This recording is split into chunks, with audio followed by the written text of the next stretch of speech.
Santé wana komi nango esepetisaka yo. Munene oza nango wana esepetisaka yo. Oh nga na wuti kobota na boti bana. Oui, soko boti bana. Ozo prendre soin ya nzoto no te. Okotikala munene. Papa yo liburu munene koma ondeti oza na zemi ya 10 mois. Esepetisaka yo. Nalobi te ke bokende kokufa na sport. Oyo aza na mbongo sport ata na ndako nalobi diminue biloko ya kolia. Po biloko ya kolia eza base.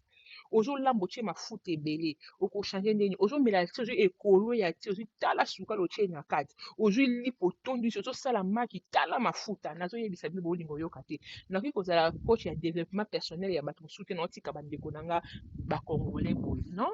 Bochange. Bochange bozwa soin ya nzoto na bino parce que monene epesaka ememaka malade ememaka tension ememaka sucre monene eza na bamaladi ebele. Oza soki oza nzoto miki oza en forme balobi te ozala miyoto ozala en forme mabe na otika bino te nga na bino ntina titi bokochange libumu monene wana eza malamu te epuis ezalaka sexy te bovandi kitoko te bolaike bokomante biso